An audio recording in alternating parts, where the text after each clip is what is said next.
Hi, everybody! Hooray! Oh, look at all the people. Thanks for coming, everyone. My name is Johnny, and I'll be your host tonight to talk to these three fine young gentlemen. Let me introduce them. We'll start off with Scott Aukerman, who is the creator and host of Comedy Bang Bang, which you just saw. Hi, thank you, everyone. And Neil Campbell, in the middle there, is the executive producer and head writer of Comedy Bang Bang. And you just saw him as Charlie in the last episode. Charlie Manson. That was me. And everyone knows Paul F. Tompkins, stand-up comedian.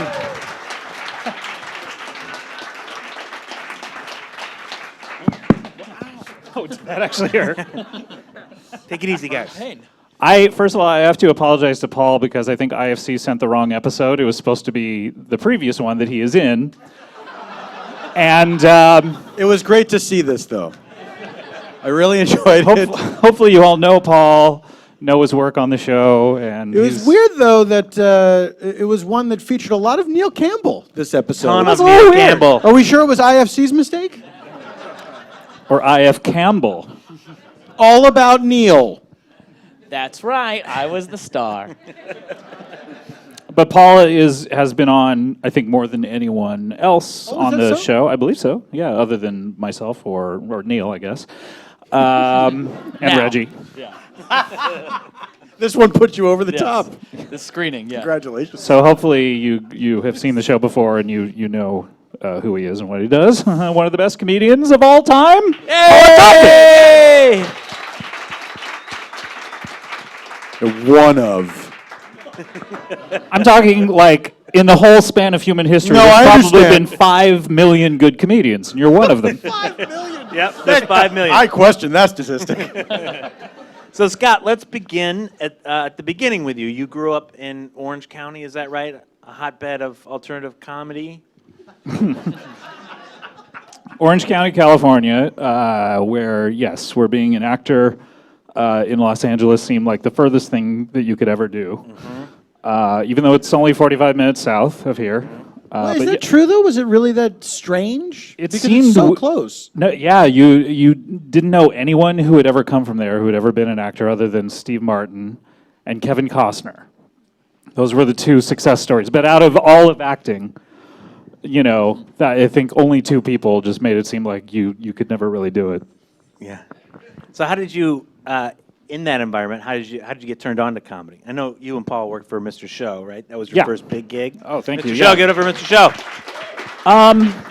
I moved back here wanting to be an actor or a writer, and wrote some specs, and then a friend of mine read one and said, and it was kind of a drama, and she said, "Oh boy, I don't like this at all." She said, "But you're really funny. Why don't you do stand-up sometime?" My friend hosts a show at the Comedy Store, so I did comedy. That person was Mary Lynn Ricecub, who people know from 24. She's Chloe. She is a comedian. And it went really well, and that's where I got to know Paul. That was 1995, and we both went on to work on Mr. Show. And Paul was a writer for the 2nd and 3rd season, I think, and an actor. That's correct. All 4 years. That's correct. And I was a writer on the 4th season and an actor in years 2 and 4. Also correct. No 3, not year 3. I was not invited year 3 for some reason. There was just no roles for Scott in year 3. And yeah, so that's kind of how I just lucked into comedy. Although I loved it growing up, I never thought I could do it because comedy in the 80s when I was growing up was either SNL, being on a sketch show, which I thought I could do, but figuring out how to get on SNL just seemed insane. I didn't know how that was possible. Or you did observational comedy like Jerry Seinfeld. That was mainly what the comedy style was, and I wasn't really interested in doing that either. So I found a really interesting niche and a great group of people in the alternative comedy scene back in the early 90s, which had sprung up with Janine Garofalo and Kathy Griffin and David Cross and Bob Odenkirk. And luckily enough, Bob and David liked what I did and invited me to work on that show, HBO's Mr. Show. Great. Can we read your dramatic script anywhere? Is that available? No. All right, I tried. Not very hard. I would have if you'd asked me one more time. Dang it. Great. And you refer to yourself as an alternative comedian, right? Yeah, would you do that too, Paul? Do you like that label or? It doesn't bother me the way it bothers some people. I don't know. I tend to feel weird about labeling myself in any way, and even saying I'm a comedian is like a thing that I avoid saying to strangers. I like to explain it like there aren't really alternative comedians. There are comedians, and there is an alternative comedy scene, which is comedy done in alternative venues, i.e., bookstores is where it sprung up, or, the UCB Theater, just non-traditionally a comedy club, places, that you would see that kind of stuff. It has. I agree that I think it's become much more about the location rather than the people, because there's a lot of crossover. There's a lot of people that perform at traditional comedy clubs and places like the UCB, but it's really, it gives you more of an idea of what to expect at a place, the type of comedy that you might see at a place. Do you want to take a stab at saying what type of comedy that is? If we went to, would you say Comedy Store is very different from UCB? We went there. Yeah. I would say that you're going to see probably more mainstream traditional stand-up at a place like the Comedy Store. And when you say mainstream, in my opinion, I think it's a lot of comedy that is meant to get people to say, yes, I agree with you. It's like, hey, I observed this, or have you ever felt this? Let's call it for observational comedy. or even just like, hey, do you hate it when your significant other does this? This bothers me. Yeah, well, absolutely. hey, it's working. I do. Yeah.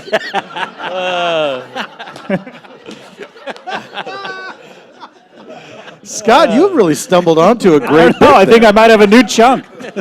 That's good stuff. But I find when I go to those, it is a lot of like agreeing laughter, like ha ha ha, yeah, I feel that way. So I think in alternative comedy venues, there's a lot more sketch or a lot more non-traditional stuff like that. Great. And so talk a little bit about after Mr. Show, leading up to Comedy Bang Bang, the podcast, and maybe even Comedy Death Ray. You could tell people about that time period. Yeah, after Mr. Show, that was 1998. I performed a little bit on Mr. Show. I had been a working, alternative comedian, which meant I never got paid for it, but I just, went up every night and did sketch shows and stuff. So I was a performer, and then the first thing I sold out of Mr. Show was for an ABC show that would have starred myself, and then after that, the acting work kind of dried up a little bit. I did Just Shoot Me, and that was about it. I found I hated auditioning. I would never get anything in auditions. I think the Just Shoot Me was the only thing I ever got in an audition. And I found that going to auditions wasted all of my day. And does everyone hear that? It's a waste of time. It would quit auditioning. But also the Thomas Guide, this is back in the late 90s, so... Holy moly, the Thomas Guide. Just taking out that Thomas Guide just became so soul-draining for me. Trying to figure out how to get from, Culver City, which is the furthest place from anywhere on Earth, back to the Valley, to LA. So you could have had your own network sitcom if you just had an iPhone. If only it had been invented back then, yeah. No, that was the basis of that sitcom you wrote, right? Yeah. I wrote it back in the late 90s about what if iPhones existed. Yeah. You were the one guy who had the special phone. But I quickly found that the majority of my time was going to writing because that you could do that from home, and I made more money at writing than I did in acting. So I very just kind of quickly, over the space of a couple of years, stopped really acting. But I always really liked it, and so to make a long story short, 5 years ago, I was still in the middle of writing movies and TV shows which never got made. I did probably 12 to 13 years of that, of just, I would make maybe a pilot every once in a while, and that would get made, but it would never go to series. But, making a pretty good living just for that amount of time, but not really acting all that much. So I wanted to perform, so my friend offered me a radio show at a defunct internet-only radio station, and said, they won't pay you anything, but, you can be on the radio, which I thought was great because I was kind of like, well, I'm getting enough money for writing stuff. I just want to have fun. And this was right when Twitter, I think, was starting and podcasts were starting. And it was just kind of just a way to have fun and express myself. So I started doing this podcast, and, a couple years into it, the network, IFC, they were all fans of it, and they offered me this show. And that's how it started. But out of something I was doing for fun that I wasn't getting paid for, which, I liken to Twitter in a lot of ways of people. I remember when I first joined Twitter, I was talking to a lot of comedians who were like, we don't get paid for it? Well, why would I write down jokes on it? I was kind of like, well, you do it for fun. I don't know. And a lot of people, got a lot of great things out of Twitter and get writing jobs. And, Rob Delaney's doing, he's made a whole career out of it. So anyway, I think the lesson for me was do more stuff to just have fun, and good stuff will come out of it. You guys think fun is important? 100%, yeah. Yes, I think so too. We agree. We were talking about this earlier, and about how you wanted to have fun. We wanted later, to have fun or later. What were you talking about specifically? Well, first we said, do you feel like having fun later on? I said I do. Yes, and then we got into this philosophical discussion. Is it important to have fun? And when we agreed that it was, and then I said to Neil, please promise me that you'll agree with me on the panel if it comes up. Yeah. On the off chance, maybe 99% that it will come up. I think that things are. I think things are better for your soul if you enjoy what you're doing, and ostensibly that's why we all do this, because it's fun. That's the. I mean, there's the weird showbiz reasons that we all have inside us that maybe got us to do this in the first place. But after you do it for a while, you realize like, oh, this is a thing that I'm good at and that I also enjoy doing. And then that leads, I think, to you challenging yourself creatively, and that just leads to better and better things, I think, and more fun. Yeah. Neil, maybe you could talk a little bit about the process on the show. You have this weird show that you guys do, and what's the process? How do you guys come up with these bizarre bits?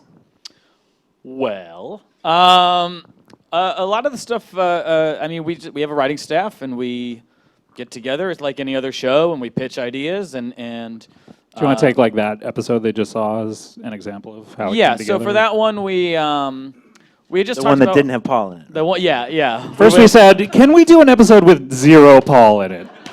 We And found I it was pitched, very but possible. more Neil. Yeah.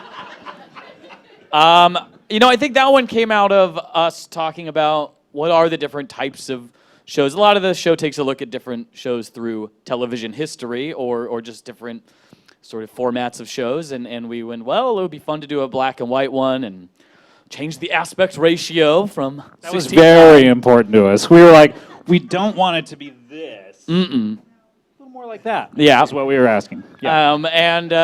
So then it just sort of became, well, why would this show do a black and white episode? Because we don't ever want it to be completely arbitrary, like it just starts and we thought it would be fun this week to just do a black and white one. So then it's sort of, figuring our way into it and why does Scott or the show itself become a black and white episode, and what are we learning from it? The same when there was the musical episode that Paul's in. Some of those drafts started out very much just like, oh, every song we do is a parody of a musical for no reason, and it was just kind of parody instead of satire. Satire? Is that how you pronounce it? Satire. Satire? Your accent is so thick. Satire. But a lot of it is like, why are we doing it? We had a ton about this episode. We had a ton of just conversations about, we knew, okay, let's do something like Ed Sullivan. But but we couldn't figure out why we were doing it. We couldn't figure out what we wanted to say with it. You may watch that and go, what are they trying to say? I don't know, but we did have a lot of conversations about the transition from black and white talk shows into color talk shows and the time period and why it happened. And I think, we were very influenced by, I think, Pleasantville, which dealt in a similar fashion, but we talked a lot about, okay, what year did Ed Sullivan go to color from black and white, or Carson? What year did that happen, and how did the show change? And we talked a lot about the reason Reggie is a musical guest on that episode is we talked a lot about the Rolling Stones being censored and having to say, let's spend some time together. And so we talked a lot about that kind of stuff. And when we really hit on, when Reggie, as his dad, starts singing about this really benign song about let's hold hands, let's not kiss, and then goes into a sex song about sex is great, that's when it turns to color. And we got really excited about that. And then I think, then once you come up with that central idea, then it's like about the details of, okay, how does it happen in a funny way, which I wasn't in the room for the a whole. lot of that just came out of, okay, now we know what the playground is, so let's pitch ideas for like Act 2. We were like, what would be a guest that would be a guest performer, because they didn't throw to a video on a Ned Sullivan show that was like a field piece the way Conan or Jimmy Kimmel or something. Or our show usually does. Or our Act show usually 2, does, yeah. And so it was, okay, what's something in the studio? And then we were just looking up and we found old plate spinner videos from The Tonight Show and just sort of, built it out from there. And then it's usually like talking to the staff about, okay, plate spinning, what does it mean? What is funny about it? Why? And I forget why it came up, but we started talking about hypnotism and plate spinning, and it just came up with that, what if he was a guy who didn't know how to do one of them? Yeah. So I don't know, there's just a lot of discussion and a lot of, and we just came from the writing room today, and another episode like that of just like, okay, they wrote one draft and it is like a parody, but it's fun, but it doesn't seem like we're trying to say anything. And so we look at it thematically and try to say, what is it about this thing that we're trying to do, how do we feel about it? There's a lot of that. I don't know, that sounds too brainy or pretentious, but we do a lot of it. That sounded perfectly normal to me. One of the things that Thank you, my dear boy. My good sir. one of the things that I read that you said, Scott, that stuck out to me, which I thought was kind of cool, that a talk show should be a comedy delivery system. And I think you meant, I don't want to put words in your mouth, but I think you meant as opposed to just a show where we get out and show our clips and stuff like that. So you're always asking. Well, yeah, when I grew up, I loved the Letterman show, the early Letterman show from the early 80s. And to me, that was, I liked the guests, and especially when he would have someone like Pee Wee Herman or, the really weird guests that he used to have. And I would like the guests when he would kind of make fun of him a little bit, but I really just loved the comedy. That's the only reason I watched those, is I loved the piece he would do at the desk. I would love the middle piece that he would do, and I would love everything around it, the little stuff he was doing, and I would watch it religiously. And I think that nowadays talk shows are really about the talk in a way. Even though I read that article about Jimmy Fallon talks less on his show than any other talk show host, in a way he's doing it the same way. He's delivering his comedy a little more on that show, and that's what I like, is when a show isn't about the third guest or, and so with this show, I just wanted to do a show that was just all comedy. Every single second of it is we're trying to do a joke. There is no applause welcoming us back that eats up 5 to 10 seconds. When the guest walks out, they're usually doing something funny. They're even coming back from commercial, the conversations we're having, it's always a joke in there. And you can miss them if you're not paying attention, Like the one, I missed this one. The one, what does Josh Groban say? Saying, fish love them, birds eat them, why can't I have them? Or something. Why can't I eat them? Yeah, he's talking about he loves worms. worms, yeah. Yeah. So. It's like you can miss that stuff. We always have them coming back from every break. So it's just really, I love doing the show because I think we pack more comedy into it in 22 minutes Yeah. than a lot of talk shows do in an hour. I watching it, I think it must be like a relief to some of these big stars you have on that don't have to do their regular PR talk and they get to do a bit. Do you propose bits to them, or do they? Yeah, I mean, what I try to say to him as a performer, and this, it's interesting because I always go, lately especially, I go through a conversation with the guests about what's expected of them. And I say, the most important thing is I have a bunch of stupid questions that I'm going to ask you. The most important thing is you answer yes to all of them. Because what I'm basically doing is asking you a question that's like to set up a premise that we can do a bit on, and if you say no, then the bit is shut down. So, for instance, we have Stephen Yun from The Walking Dead coming up a little later in the year, and I said that to him, and I said, so when I ask you, Stephen, you have an improv background from the Second City, how much of your dialogue on The Walking Dead is improvised? 100%? His natural instinct, he told me, is to say no, because when you're an actor, you want to be truthful, and that's what being an actor is being truthful. Right. And so, as an actor, you go, no, none of it is made up. Well, that ends the bit right there. Yeah. That's no fun. So instead, like, Ellie Kemper did this. She said, I asked her one question, she went, no, and then she went, why, yes, and then we did another take. And that, because that way Stephen could go, yeah, 100% of it is improvised, and then we launch into a bit where he's improvising dialogue in The Walking Dead. That's the stuff that we try to do on the show, and why I think people have a lot of fun. We can have serious actors and people who don't do comedy, like Zoe Saldana on, and they come off looking really well because, we have a very safe environment for them to try stuff out. They love it. Zoe Saldana was saying, oh, this was so much fun. Can I come back? And I said, yeah, next season you can. She goes, no, this season. I want to do another show. They really enjoy it. You like working there, Paul, or? It's the best. It's really I feel much the same way as Zoe Saldana does. That I want to be there all the time. It's also there's also something to the fact that there's not a live audience that changes the dynamic so much that you do feel very free. You have time to breathe and to think a little bit, even as you're doing what you're doing, because live audience is there's a pressure there. There's a pressure there to be on. You're conscious of time, like any dead spot at all. Like 1 second feels like a full minute. If somebody's not laughing as you're doing a comedy. Just bit. like when they were setting up these chairs earlier, it was killing me. So long.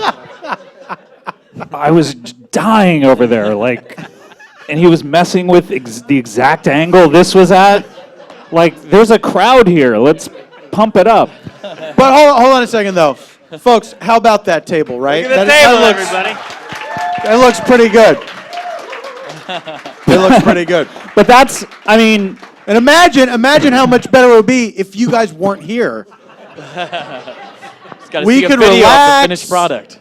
But yeah, I think that especially for the people that are more used to serious acting and especially film acting, that it's like, oh, thank God I don't have to be, I don't have to be like so hilarious out of the gate. You can ease into it, and I think that I feel like I notice, even watching it, that people seem more comfortable because of that. They're just, it's so much easier than doing a real talk show.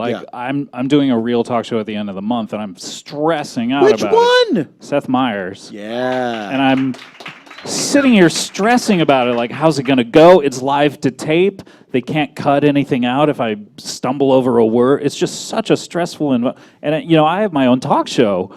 And so people it's so much more comfortable. The only drawback for the actors is they usually have to be there a while. I mean, like Josh Groban on that one, I think it was 6 hours probably. Oh, no, 6 hours.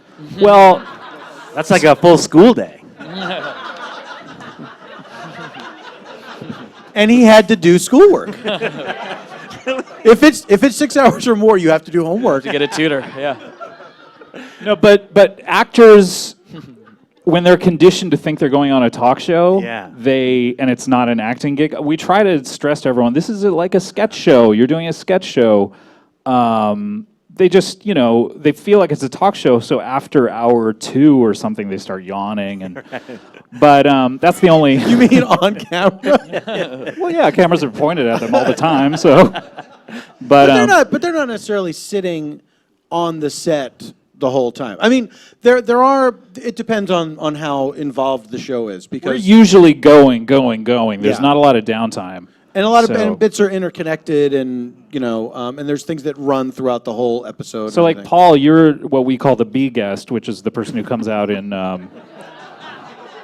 And B's the best. No, it's based on Jerry Seinfeld's B movie, which was a hit. That's right. Oh, yeah. I'm always in a bee costume.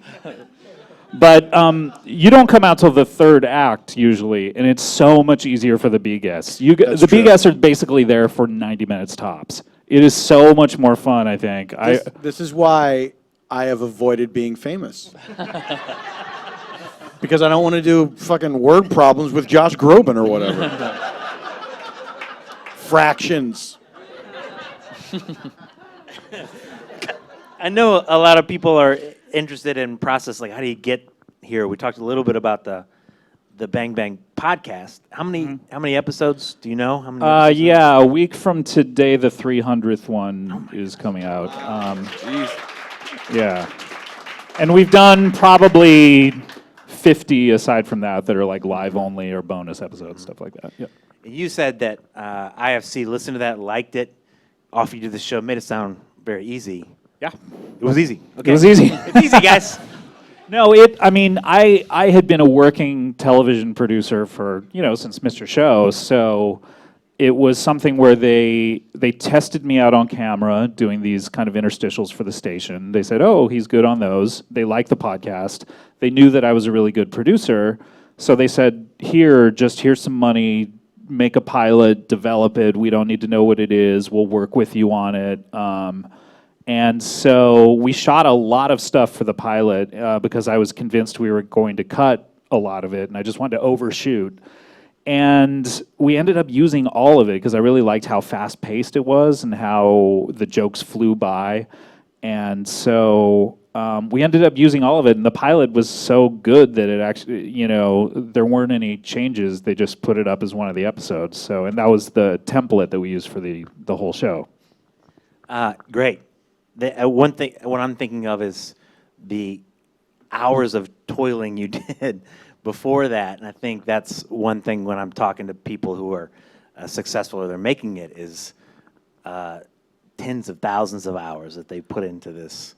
Yeah, I this mean, life. if I had been a 22-year-old kid and they said, "Hey, we like your podcast, go make a show," I wouldn't have had the first clue of what I was doing. It had just been because I'd made so many pilots and had learned a lot of mistakes. I mean, the one that I had made previous to this was a sketch show, and I made so many mistakes on it, and I didn't know. I learned so much on that one of what not to do. The only good thing that ever came out of it was we did the first Between Two Ferns episode in it, and that was the only real kind of. I mean, Neil worked on it. But it just had a ton of problems in it, and I looked back on it and went, "Oh, there's a problem. Oh, I would have made a different decision there, and so I kind of corrected them all in this. But yeah, I mean, it just failing since '98, failing. Until this show got on the air. It just, I have so many projects that never went anywhere that I worked on. So, Yeah. Did you want to say something, Paul? No. Okay, good. Good. but will you? The other thing that I hear a lot, from especially people in Especially people. Who else are you talking to? talking to dogs, cats, fish. Woof woof, meow. Hear that all the time. It's work and failure, and it's also community. And I think something that's unique about your world that I'm part of as well is Yeah, because Johnny, you've been on the show. I've been on the show as well. Yeah. That's what the point of that question was. I think we're done here. Johnny has one of my favorite lines. Careful, it's dirty. And it's a whistle. It's a whistle, Andy. I'm a new referee, and you're handing me my whistle. He's like, "Careful, it's dirty." Careful. Careful. What could you do? But I mean, I think we are all part of a community, in general, comedy community, but also, Neil was the artistic director of the UCB Theater here in the Upright Citizens Brigade Theatre in LA. And Johnny, you study there and teach there? Johnny and I were in Improv 201 together. What a reunion. And Neil, I taught the first sketch writing class at UCB, which you were one of my students, and I liked your stuff. And now you're the executive producer of my TV show. But yeah, we all, and if you watch the show, the people who were in that episode, Josh Fadum, who's the plate spinner, Morty Sheesh, he is a comedian who would always do bits just like that at the UCB Theater, always throwing himself around the room and falling down.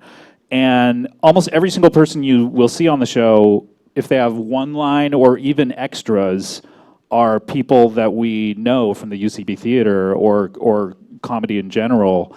I just really wanted to do a show where every single person on it was someone really funny. Because when I first started coming up, and Bob Odenkirk and David Cross took me under their wings. Bob really more than David, but like being on, I was a young comedian starting out, and being on their show felt really good to me. It was like legitimized me in a way of like, wow, these guys think I'm funny. So we always try to do that for young comedians or young UCB improv people starting out of I would like to hope that this will be a lot of their first show or their first credit or something. Just because, I just love being around funny people. Great. So work hard, find a community that works. Seems like good advice, right? Yeah, I mean, when people say, oh, I don't want to move to LA or Hollywood because it's who you know there, it's like, I mean, there's a few people who know people and immediately get apart from that, but it's usually you move there and meet the people, and then that's who you know. And we all give each other jobs, I think, I try to give a ton of people jobs, but I also, when people ask me to do stuff, be it the smallest, stupidest podcast, will usually go, okay, because I think that's what being a part of the community is about, is supporting each other. Saying yes. And what? Yes, and. Yes, and right here. No. To put a more fine point on it, no. We have some questions from the crowd and from people who called in or wrote in, Dennis. So some people are not even here and they're asking questions of you. Crazy. Of you guys. And did you have some more that you wanted me? Great. This is a question from Vinny for Scott. Vinny, is it Vinny Chase? Vinny, are you here? From are you Aquaman? in this room? And Queens Boulevard? I lost interest in him after Queens Boulevard. I really feel he went downhill. Yeah, it was such a great movie. Proud SAG member, Vinny Chase. What? Is it canon? Is it Entourage canon that Vinny Chase is a member of SAG? He would have to be, wouldn't he? He's in movies. He couldn't be in Aquaman and just be an AFTRA. Look, I don't know. Tarantino held out. He held out from joining the DGA forever. I wrote a spec where he was late on paying his dues, and so. Yeah. And I think, Neil, you might be a great person for this question. Do you have any advice for people who are creating their own content for the web? Neil, can we start with you on that, buddy? Would I be a great person to talk to? I think so. Talk about the World Wide Web and also spider webs. Okay. Yeah, if you're spinning a web, meet a pig. And if you're making videos for the web, meet a pig. Yeah. People love pig videos. Actually, I'm trying. What advice for web videos? What will I pull out of my ass? Well, you've made one. At least one, sure.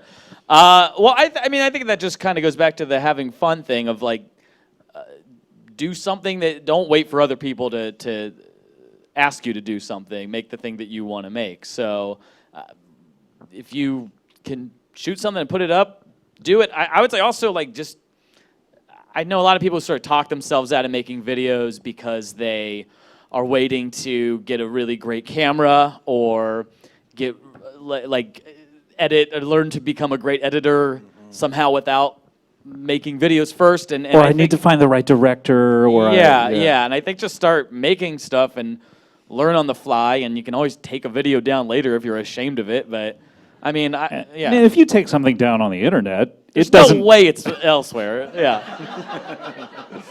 Or no one cares. Who cares anyway? So I think it's just people laugh all the time at something that looks like garbage if it's funny. And so I think Get a good sound person though. yeah, you got to hear it. Yeah, you got to hear it. Yeah. And maybe a great director and editor while you're at it. Yeah. And like A+ actors, Yeah. A-list. You know what? And if one of those people can be a pig, all the better. Some good advice. Scott, this is a question from Scott. Question to myself. This is a really nebulous kind of question, but where does something like Earwolf begin? Why don't you start by saying what Earwolf is? Sure. Earwolf is a podcast company, network, if you will, that I co-started. I was about a year into my podcast. I had a person come to me who said, hey, what if we started a podcast network and got a lot of comedians to start their own shows, which sounded cool to me. So we got, the Sklar brothers have a show, and Paul Scheer has a show, and Jeff Garland shows on it, and a lot of really great shows. So did I already answer the question? How did it come to be? How do you start something? How do you start something?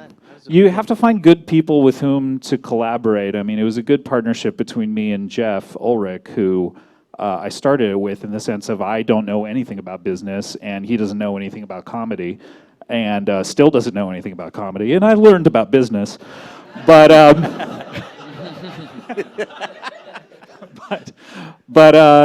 we both. It was good teamwork because we met in the middle on what his taste of comedy and what I slightly knew about business. And I don't know. We didn't know what we were doing. We laugh about it now. It's been 4 years, I think, since we started it, and we laugh about the meetings we used to have trying to figure out what we were doing, and some of those 8-hour meetings we had where we were trying to figure out every little thing, and we were so wrong about it.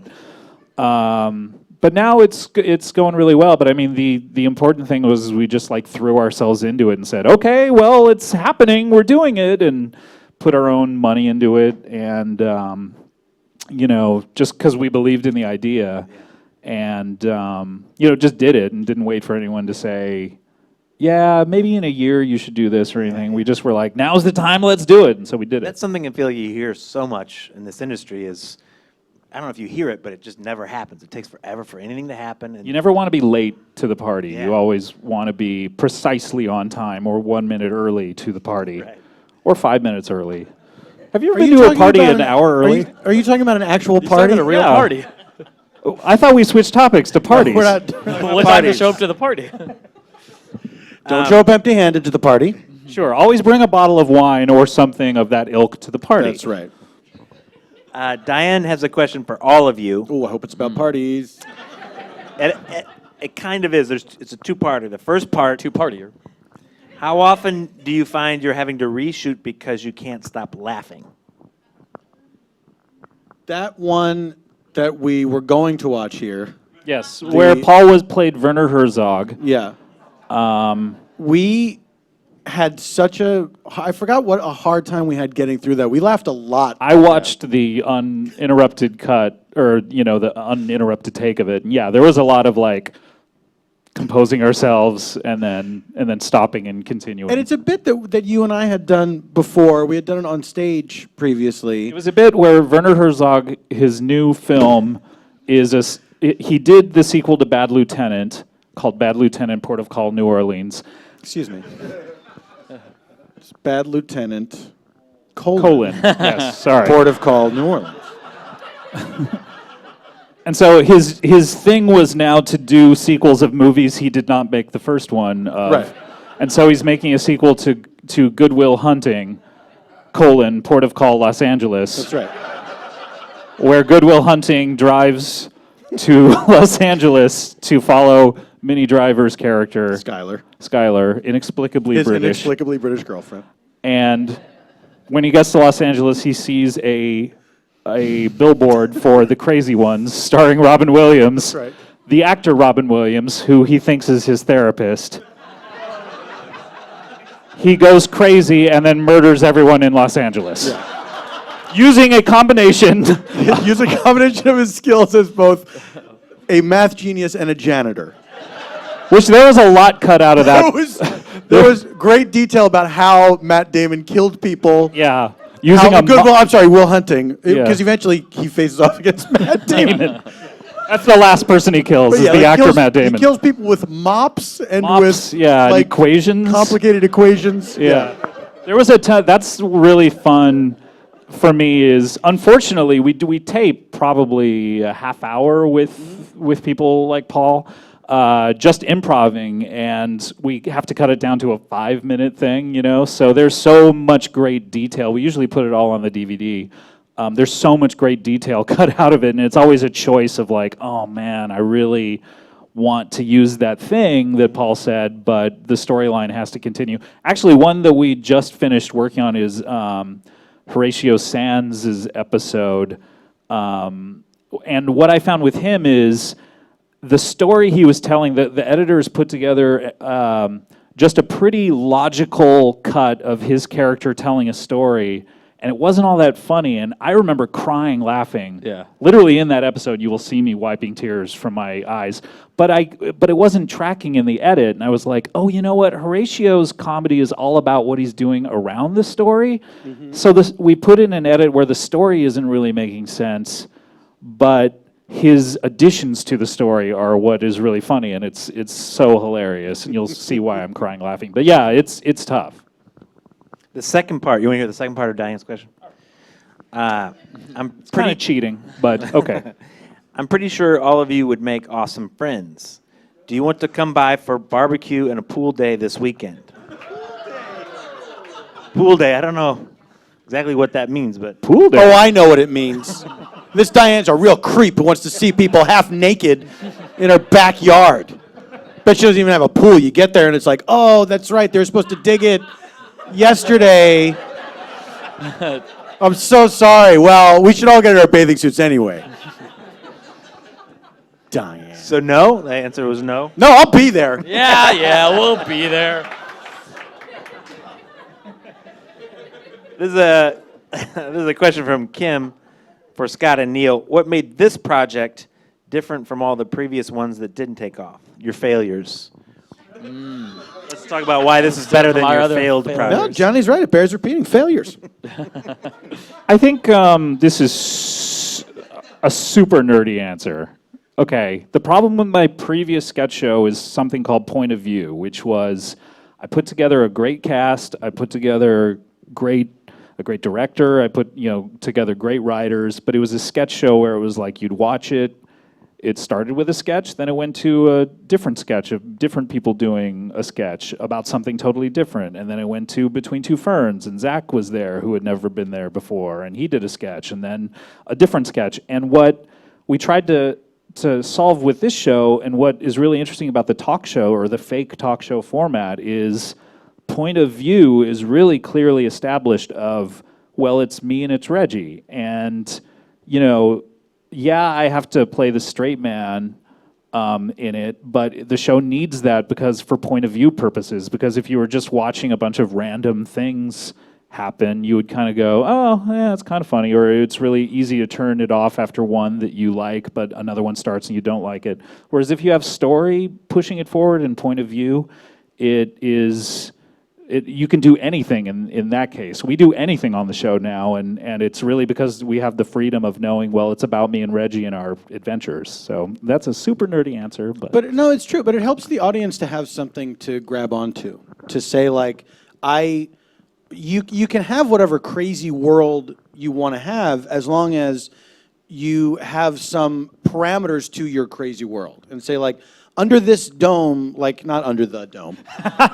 Chester's Mill. Is that the town? Under oh, the yes. Dome? All right. That in this place, these are the types of things that can happen, but it all somehow makes sense in this place. Yeah, if you went to Avatar World, Pandora. Oh, of course. Is that what it was called?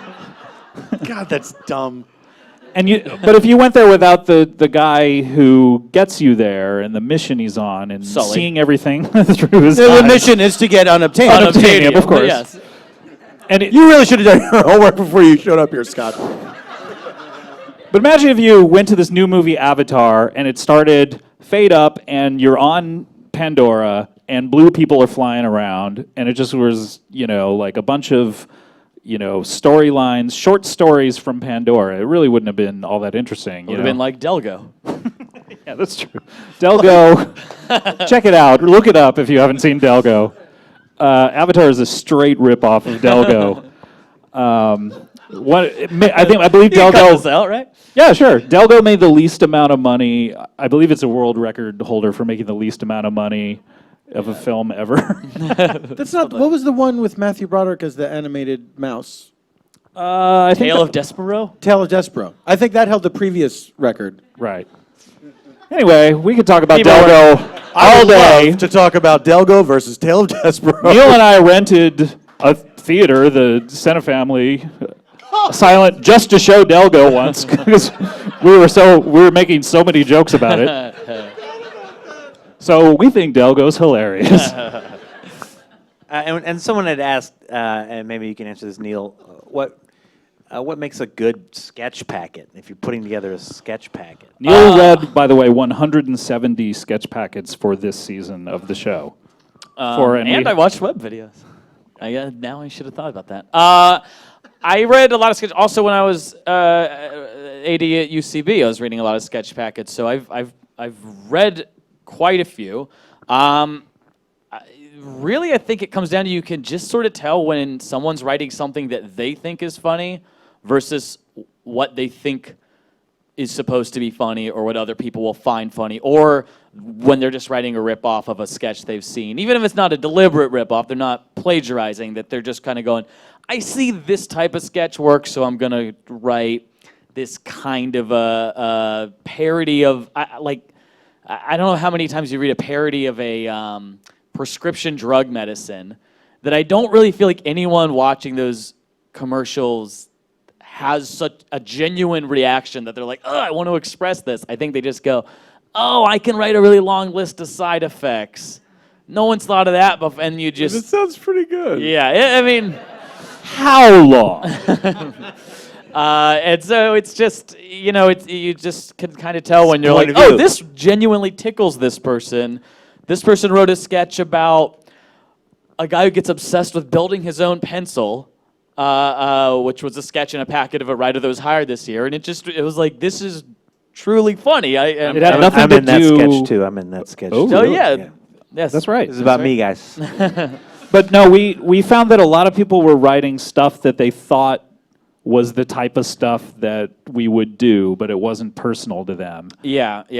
And then we read a lot of people that just put in these weird sketches that they obviously thought were super funny, that were wildly disparate and couldn't fit on the show ostensibly, but those were the people and some we of ended it up also hiring. just comes down to taste. There are some people whose packets I think were fine, but they weren't right for this show. They might be right for something that's maybe a little bit dirtier or I don't less know. wacky or Yeah, has or even less- more like pop yeah. culture oriented or But something. it is a tough thing though, because if you're submitting a packet to a talk show, let's say like a traditional talk show, you're expected to sort of write to that show, and I think that it's very easy to fall into the idea that, oh, I'm supposed to show them that I can write for them, and so I have to have ideas that they would consider, oh, this we can just plug right into the show.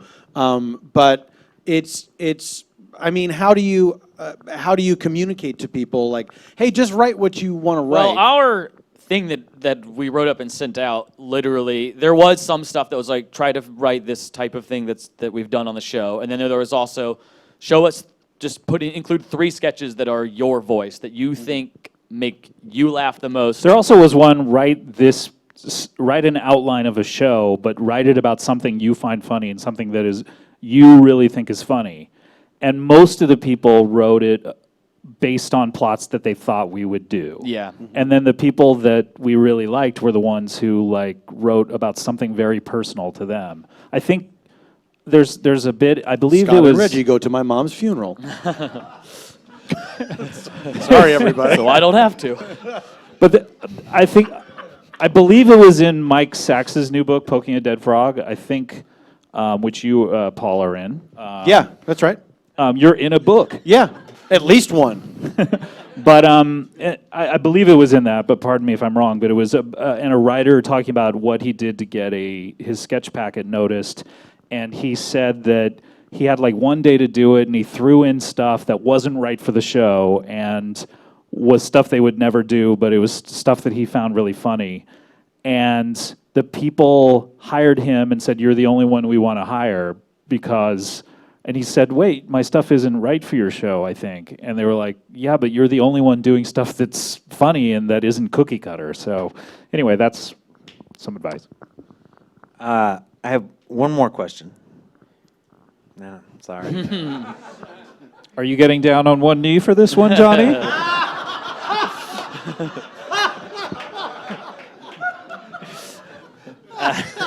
No.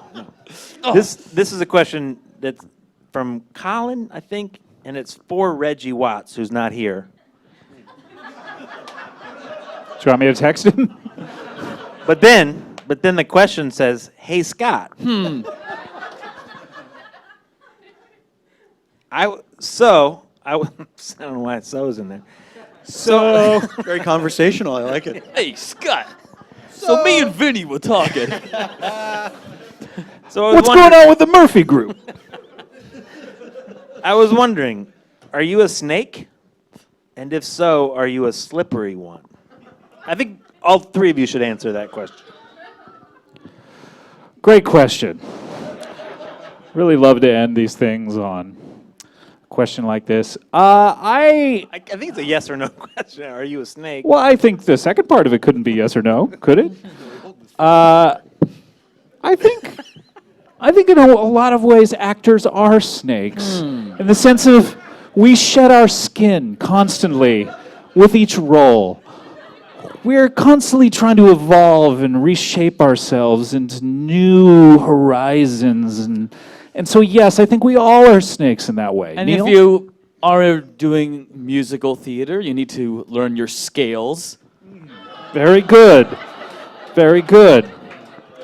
Much like a snake needs to learn his scales. If he's doing musical theater. Yes. And also, I think that every actor needs to eat a whole pig and take up to 6 days to digest it. I think that's an excellent place to end.